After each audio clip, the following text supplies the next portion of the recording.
800 kilometre लंबी अरावली पहाड़ी को अब काट दिया जाएगा, क्योंकि कहा गया है कि जो पहाड़ियां कम ऊंची हैं उन्हें काट दिया जाएगा। अरावली पहाड़ी जो है वो 93% ऐसी पहाड़ियां हैं जो 100 मीटर से कम नीचे है। भैया वहां तो दुनिया की सबसे पुरानी पहाड़ है, 2.5 साल पुरानी पहाड़ है, वहां पे उसके 93% पहाड़ों को काट कि हमें भी शेड्यूल 6 दो, कि जब तक हम परमिशन ना देंगे कि कौन सा पहाड़ खोदना है, कहां पे माइनिंग करनी है, कहां होटल बनाना है, कहां इंडस्ट्री बनाना है, यहाँ सेंट्रल का नियम नहीं चलेगा, शेड्यूल 6 चलेगा। अब पूर्वोत्तर भारत के लिए रिजर्वेशन, पूर्वोत्तर भारत के लिए, पूर्वोत्तर भारत भी बहुत पिछड़ गया, असम, मेघालय, त्रिपुरा, मिजोरम, वो सब एरिया पिछड़ गए थे, तो उनके लिए भी शेड्यूल 6 रख दिया गया। अब शेड्यूल 6 क्या कहता है, सुनो ध्यान से, अल्लाह नहीं करोगा कोई, तो अभी संप्रभुता मेरी हाथ में है। यहाँ ये राज्य काफी पिछड़ गए थे और यहाँ पर खनिज संपदा, नेचुरल रिसोर्सेज बहुत ज्यादा थे।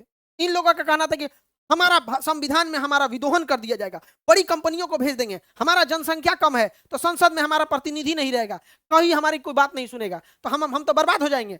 तब अंबेडकर साहब कहे कि ना ना ना, बर्बाद नहीं हो गया। शेड्यूल 6, शेड्यूल 6 मतलब अनुसूची 6, शेड्यूल 6 में कहा गया है कि जो जो राज्य शेड्यूल 6 में आएगा, असम, मेघालय, त्रिपुरा, मिजोरम, असम, मेघालय, त्रिपुरा, मिजोरम, असम, मेघालय, त्रिपुरा में, तो इस एरिया में किसी कंपनी को, किसी होटल को, किसी फैक्ट्री को, बड़ी कंपनी को अगर जमीन खरीदना है तो वहां के लोकल लोगों का नियम चलेगा, न कि वहां संसद का नियम या supreme court, high court, district court का चलेगा। वहां के लोकल लोग अगर इन्वायरमेंट क्लियरेंस देंगे तो चलेगा, अदरवाइज में नहीं चलेगा। अब बताइए, वहां का जंगल आज भी सुरक्षित है, पूर्वोत्तर का, वहां के खनन आज भी सुरक्षित है, बचा के कौन रखा है, शेड्यूल 6। ऐसे ही जम्मू कश्मीर में, लद्दाख में सबसे ज्यादा खनिज है, लेकिन लद्दाख में बर्फ इतना है और वहां सबसे ज्यादा सेंसिटिविटी है, बहुत ज्यादा खनन हो जाएगा, बहुत ज्यादा अगर प्रदूषण होगा, फैक्ट्रीज लगने लगेंगी, होटल खुलने लगेगा, इंडस्ट्रियलाइजेशन होगा, यहाँ का बर्फ पिघलेगा, कंपनियां अपना पैसा कमा के लेके चली जाएंगी, वहां के रहने वाले वैसे ही बर्बाद हो जाएंगे। जैसे आज धनबाद और झरिया के लोग वहां पे कोयला निकालने के बाद जो आग लग गया है,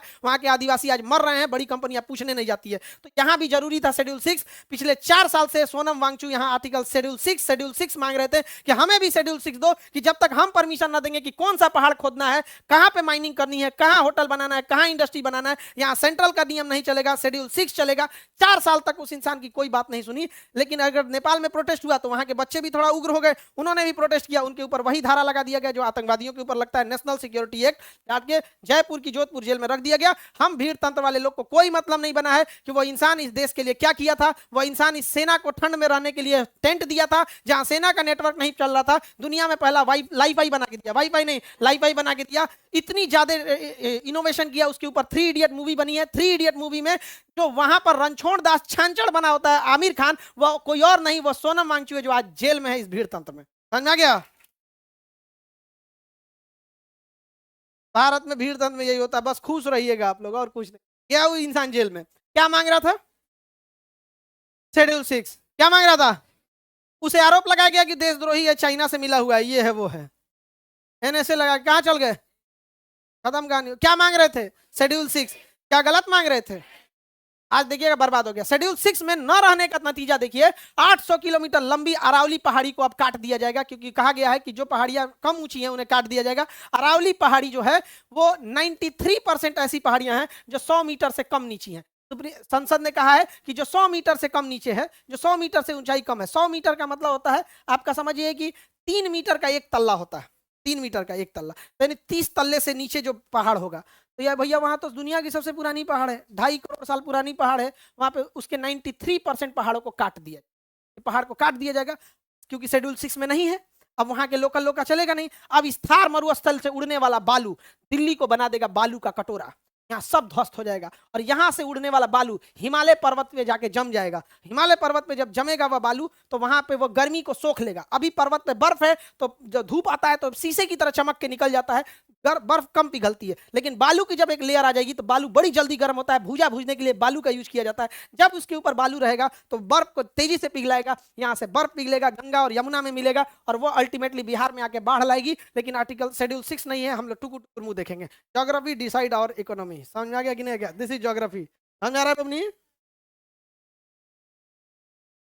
एनी प्रॉब्लम? आप लोग को समझ में आता? तो बताइए शेड्यूल 6 अच्छा है कि नहीं है?